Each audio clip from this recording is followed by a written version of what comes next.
Assalamualaikum warahmatullahi wabarakatuh. Halo semuanya, perkenalkan nama saya Nur Faizatul Rofiah, Prodi Psikologi Islam, Universitas Islam Negeri Kyai Haji Ahmad Siddiq, Jember. Tujuan pembuatan video ini adalah untuk memenuhi tugas UTS saya, yakni Psikologi Kepribadian, yang diampu oleh Bapak Nuzul Ahadianto, SPSI, MSI. Manusia adalah makhluk unik, meskipun secara struktur biologis hampir terlihat sama. Namun, secara kepribadian, antara satu manusia dengan manusia lainnya memiliki karakteristik masing-masing. Ada orang yang memiliki karakteristik pemarah atau pendiam. Ada orang yang lebih nyaman saat berada di lingkungan yang ramai. Dan ada yang memilih menjalani hari-harinya sendirian. Kenapa bisa seperti itu? Nah, pada video ini, saya akan membahas tentang kepribadian. Berikut beberapa poin penting yang akan saya jelaskan pada video ini.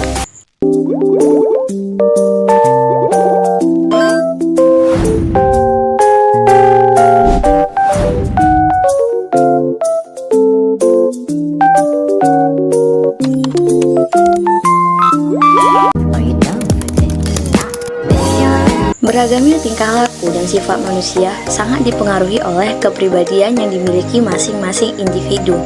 Kepribadian sendiri sangat mempengaruhi bagaimana seseorang bertingkah laku, berpikir, mengelola emosi, dan bagaimana mereka berinteraksi dengan lingkungan. Seperti bagaimana kalian memperlakukan pelayan, interaksi dengan teman sekolah, atau bahkan bagaimana kalian berinteraksi dengan kurir pengantar paket. Lalu, faktor apa aja sih yang membentuk kepribadian seseorang?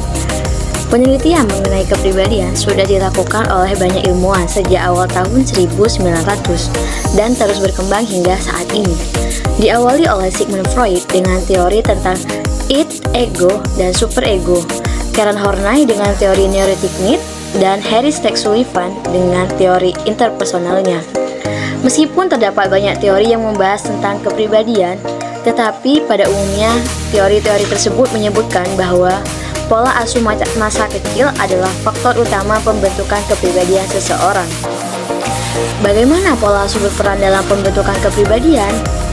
Nah, orang tua memiliki bentuk pola asuh yang berbeda-beda.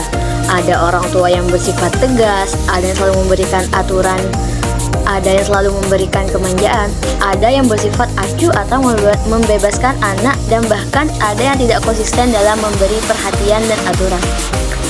Dari masing-masing model pengasuhan, anak tidak hanya menerima perlakuan dari orang tua begitu saja. Setiap anak mempelajari perlakuan yang didapat, dan dari apa yang dipelajari diterapkan di lingkungan luar.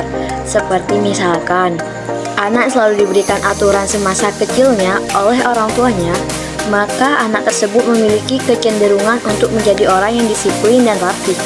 Lalu misalkan seorang anak yang dibebaskan oleh orang tuanya untuk melakukan apapun, maka anak tersebut memiliki kecenderungan tumbuh menjadi seseorang yang tidak mengenal norma dan aturan. Dapat disimpulkan bahwa kepribadian adalah kebiasaan, sikap, sifat yang dimiliki seseorang ketika ia berinteraksi dengan seseorang atau ketika ia berhubungan dengan orang lain. Baik, poin yang kedua yakni kritik terhadap beberapa teori.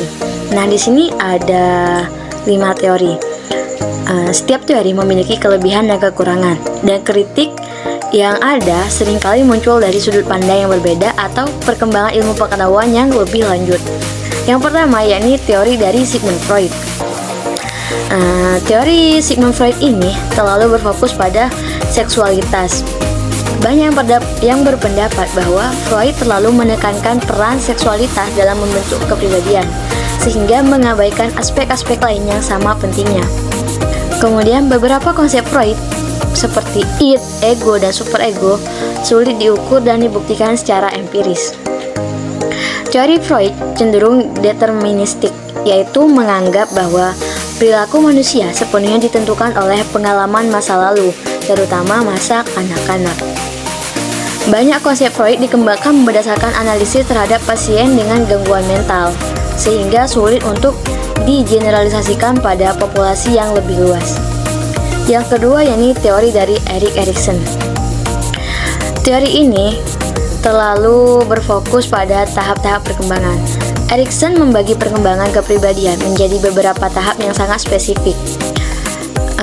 Kritikus berpendapat bahwa perkembangan manusia tidak selalu linier dan dapat bervariasi antar individu.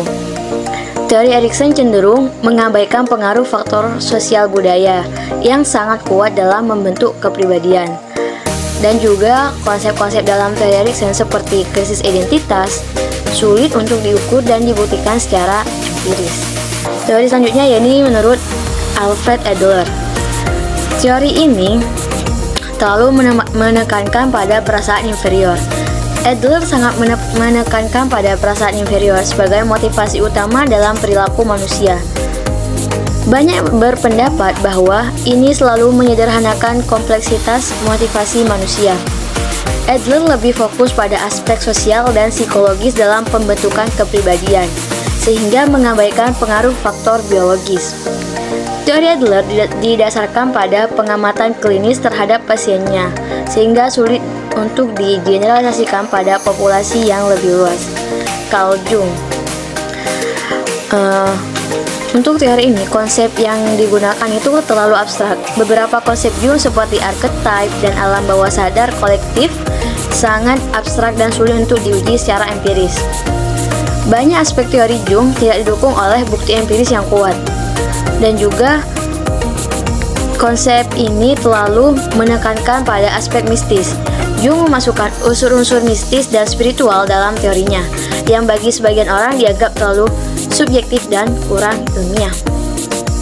Baik, selanjutnya yaitu teori dari Andy Murray. Di sini, teori Andy Murray mungkin kurang dikenal dan diakui secara luas dalam komunitas ilmiah dibandingkan dengan teori-teori lainnya.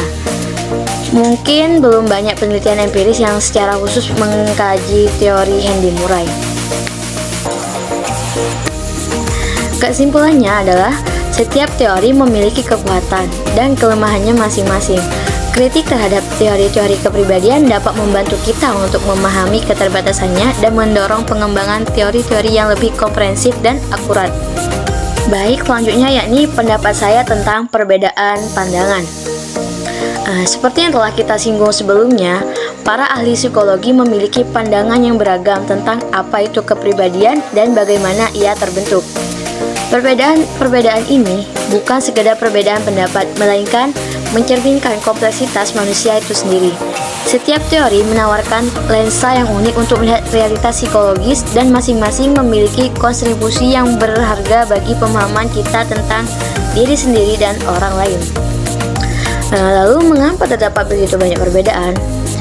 Seperti yang telah disebutkan, setiap ahli psikologi memiliki fokus yang berbeda. Ada yang tertarik pada aspek bawah sadar, perilaku yang dapat diamati, kognisi atau kognitif, atau potensi manusia. Metode penelitian yang digunakan juga beragam. Ada yang menggunakan studi kasus mendalam, eksperimen terkontrol, atau survei besar-besaran. Setiap metode memiliki kekuatan dan kelemahannya sendiri dalam mengungkap aspek-aspek tertentu dari kepribadian.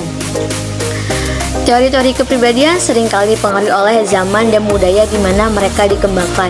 Misalnya, teori Freud sangat dipengaruhi oleh nilai-nilai Victorian, sementara teori-teori humanistik muncul sebagai reaksi terhadap pendekatan yang terlalu mekanistik.